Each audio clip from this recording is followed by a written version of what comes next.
Hey guys, welcome to my channel Miss Recap. A family of 3 is on their way to move into their new home. Inside the car are the sisters, Vera and Beth. Beth reads her story while their mother, Pauline, listens as she drives. Pauline commends Beth's new story, saying it's the best and scariest one she's written. Vera is weirded out by her younger sister's passion for writing scary stories. Suddenly, they hear sirens and a candy truck drives up to them. A person's silhouette waves at them, and Pauline and Beth wave back. Meanwhile, Vera flips them off. At a store, Beth purchases a sandwich for dinner. Before she leaves, the attendant compliments their vintage car. Beth shares that they're moving into town because her Aunt Clarice died and left them a house. Shortly after, Beth browses through some horror books. She then sees the candy truck from before passing by. Beth reads a newspaper article, and Vera enters the shop. Beth tells Vera news about murderers, who hunts down families, but oddly spares the daughters. Pauline interrupts and signals for them to leave. The family arrives at Aunt Clarice's house, and the home is filled with creepy dolls. While judging her late aunt's taste in decoration, Beth is filled with curiosity. They open up a cabinet, where a doll pops out and scares Vera. In her room, Beth is arranging her horror books when she sees that her hand is bloody. An emotional Beth shouts for her mother. Pauline realizes that Beth has gotten her first period and assures her that she'll be fine. Vera remains cold and insensitive about the delicate situation. Later that night, Pauline accompanies Vera, who seems to be worried about her sister. Vera doesn't understand why Beth writes such terrifying stories when she's easily shaken. She believes that Beth needs to be discouraged from obsessing over morbid fantasies. Pauline disregards what Vera says, thinking she's just acting out. As soon as Pauline returns inside, Vera curses and flips her off. In the distance, a vehicle's headlights point towards Vera. Vera is unaware of it and returns inside. Seen through the open door is the candy truck. Vera joins the rest of the family and orders Beth to go to her room. They then hear a creaking sound but ignore it. Pauline goes downstairs to put away some boxes. Her phone rings, and while she answers the call, a man rams her into a wall. He strikes and knocks Pauline out. The man sniffs the dolls, and the sisters see him. He chases after them, catches them, and drags them by the hair. They scream as they get pulled down into the basement. The man holds up Beth to smell her bloody crotch. He is disgusted and lets her go. With Vera, he likes the smell, so he pins her to the wall. Beth cries as her sister gets dragged into another room. She tries escaping, but a woman attacks her. The woman then orders Beth to stay put by the basement. Suddenly, Pauline charges at the woman. They wrestle, and Beth is too frightened to help. The woman stabs Pauline with a broken glass bottle, and after some struggling, the noise stops. Beth sees the woman fall to the floor and an injured Pauline crawling to her. She tells Beth to go and run away. Pauline enters the basement to save Vera. Beth follows closely and watches as her mother wrestles the man. Pauline stabs the man until he stops moving. Vera shouts to warn her mother about the woman coming at her. With the same blade, Pauline turns to stab the woman in the neck. 16 years later, in Chicago, an older Beth wakes up from her nightmare and rolls off the bed. Her husband rushes to comfort her. Later that day, Beth is seen writing on her typewriter. She has accomplished her childhood dream of becoming an author. Her husband interrupts Beth to inform her about the recent success of her new book. But Beth doesn't seem interested in fame and money. During an interview, a host promotes Beth's latest book titled Incident in a Ghostland. Beth wrote the book as a tribute to her family. The host questions Beth on the truthfulness of the scenes in the book. The host is attacking Beth's past traumas, but Beth just laughs it off. In front of the television, Beth and her family watch the interview. The phone rings, and Beth answers it. It's Vera, and she sounds agitated and fearful. Vera asks Beth to come back, and the call gets cut off. The following day, Beth packs up her bags to visit her family. They're still living in Aunt Clarice's house. Beth arrives, and Pauline welcomes her. Beth asks how Vera is doing, and Pauline assures Beth that nothing is wrong. Night arrives, and Beth goes downstairs wearing her pajamas. Pauline prepares dinner and shares her plan of renovating the house. She has saved up enough money from selling their antique toys. Beth offers to give her more money, but Pauline doesn't want to trouble her. Beth begins to tear up because she feels guilty about leaving her mother with Vera. But Pauline understands that Beth had to live her life. She comforts her daughter, and they make a toast. But then, screams from the basement interrupt them. In the basement, they search for Vera. The closet opens, and Vera comes out, afraid and in distress. They carry Vera into her room. Seeing her sister like this makes Beth emotional. Later that night, Pauline watches the television and invites Beth to watch with her. They talk about Vera and how the night of their attempted murder continuously plays in her head. There seems to be no way to set Vera free from her trauma, they just have to live with it and understand her. In the middle of the night, Beth awakens from another nightmare. She turns off her alarm, and in the mirror, she sees the phrase, "Help me." Beth enters the basement and sees Vera hugging her doll. Vera shows Beth her bloody hands. She explains that a voice in her head is punishing her, and she asks Beth to make the voices stop. As they hug, Vera hears footsteps, thinking they're the voices. She runs to hide, and honking is heard from outside. Outside, Beth sees a vehicle passing by, and in the backyard, she sees a dog. They stare at each other, but Paulin appears to shoo the dog away. Back inside, Paulin and Beth dance to soft jazz music. Paulin has had too much to drink, and she reminisces about how young and innocent Beth was. Paulin looks at the mirror and sighs at the sight of her wrinkled face. They talk about Beth's latest book, and Paulin says it's the best Beth has ever written.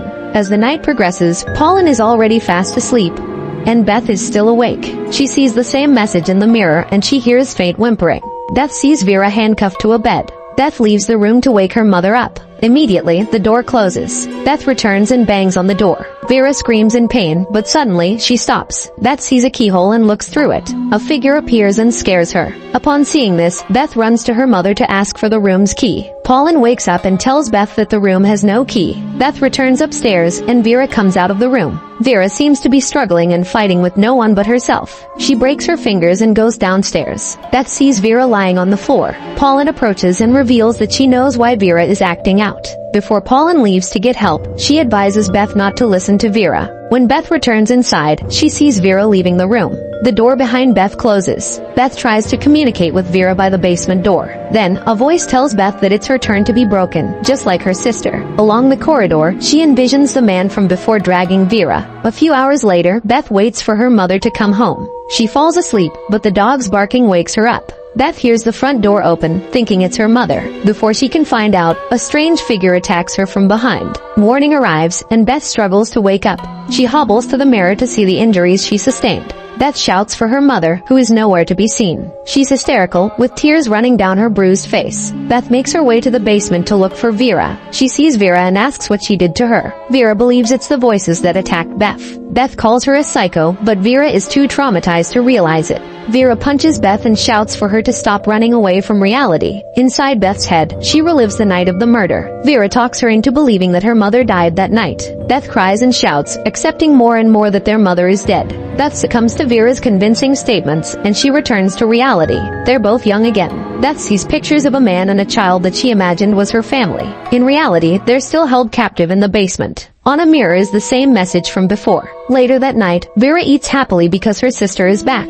However, Beth is speechless and refuses to eat. She expresses her hate toward Vera because she took away her dream. Morning arrives, and Vera wakes Beth up and makes her hide in a closet. Vera warns Beth not to move and cry if she gets caught. Vera kisses her and closes the cabinet. The basement door opens, and footsteps near Beth. The woman grabs Beth, and she struggles, which forces the woman to knock her out. Later that day, Beth has on makeup just like the dolls in the room. The woman gives Beth a makeover to prepare her for the man. They make their way into a room filled with more dolls. Beth sits amongst them, and the woman leaves. Before the man enters the room, Beth grabs a sharp object from one of the dolls and stores it in her hair. The man has a limp, and he moans as he sees all the dolls prepared for him.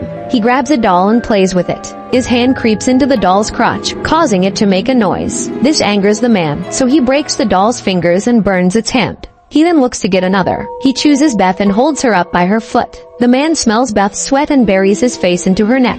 As his hands slide to her bottom, Beth screams. The man slaps her and turns on his blowtorch, but a doll falling catches his attention. While he's distracted, Beth reaches for the sharp object, holds it tightly, and stabs the man. He's disoriented and falls to a pile of dolls. Their voice boxes turn on, and they insult the man. Feeling outrage, he rips them apart. After a while, he calms down and stops, allowing Beth to sneak past him. She runs out of the room and finds herself in front of a door. She tries to open it, but the woman is on the other side. The man catches Beth and drags her back into his room. He forces himself onto her. But then Beth gets a hold of her typewriter and hits the man with it. Beth stands up and hits him again, knocking him out. Beth is by the door, but she hesitates to open it. As she listens, a hammer comes crashing through from the other side. Little by little, the woman breaks down the door. Meanwhile, Beth throws the typewriter out the window. The woman finally gets through and looks out the window. Beth is nowhere to be seen, and the woman leaves to look for her. Inside the cabinet is Beth, and she sees that the man is awake. The doll beside her starts laughing, and she covers up its mouth.